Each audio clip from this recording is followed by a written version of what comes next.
Bonjour, je m'appelle Ben Jones et voici certaines nouvelles importantes de l'industrie présentées par LeapRate. La première publication porte sur Admiral Markets, qui a franchi une nouvelle étape pour fournir des plateformes pour tous les publics, comme ils vont désormais proposer MT5 au Royaume-Uni. Cette année, en août, LeapRate avait précédemment indiqué que sur admiralmarkets.co.uk, il y avait en anglais Coming Soon avec l'introduction de MT5. L'approche consiste en ce que, ayant une série et une variété de plateformes, les entreprises britanniques auront la possibilité d'attirer les clients des autres régions, telles que l'Extrême-Orient et la Russie, où MetaTrader 5 est beaucoup plus couramment utilisé. Nous continuons et IronFX fournit également un nouveau service à ses clients britanniques et irlandais. Ce sera exclusif pour ces régions et le service va concerner FX et les métaux précieux. Récemment, IronFX a connu une croissance exponentielle et il semble actuellement se diriger de plus en plus vers le marché du spread betting de la Grande-Bretagne.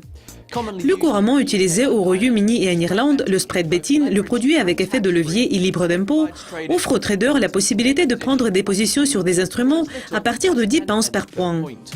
Le président et le chef de la direction a déclaré « Nous sommes heureux d'offrir le spread betting à nos clients qui résident au Royaume-Uni et en République d'Irlande. »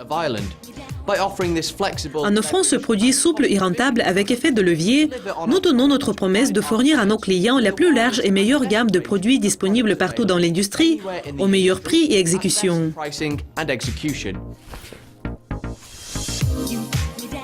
Et voici notre troisième nouvelle.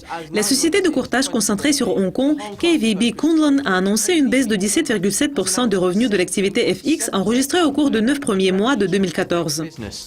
En général, jusqu'au 30 septembre, il y avait un bénéfice de 2,6 millions de dollars. Il est tout à fait prévisible que beaucoup de sociétés FX auront un ralentissement lors de la publication des données de 9 premiers mois. Ce n'est que récemment que les fortunes ont commencé à se rétablir et évidemment, les mois d'été ont fourni le plus d'effets négatifs pour KVB Kunlun. Selon KVB Kunlun, jusqu'au 30 septembre de cette année, il y avait 84 millions de dollars de Hong Kong de revenus depuis le 1er janvier.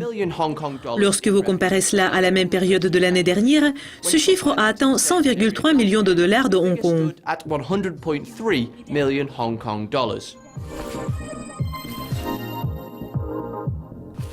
Et nous finissons ce rapport avec un autre chiffre record établi par Gain Capital.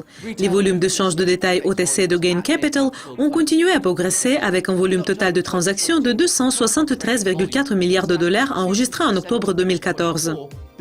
Et c'est un nouveau record après le rebond de septembre où on a enregistré plus de 200 milliards de dollars.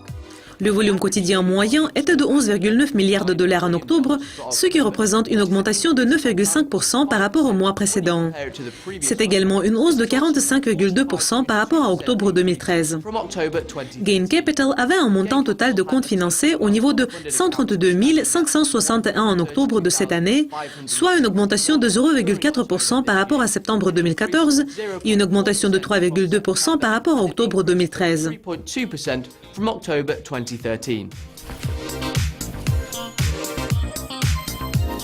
C'est tout pour cette édition du Catch-up de l'industrie présentée par Dukascopy et LeapRate.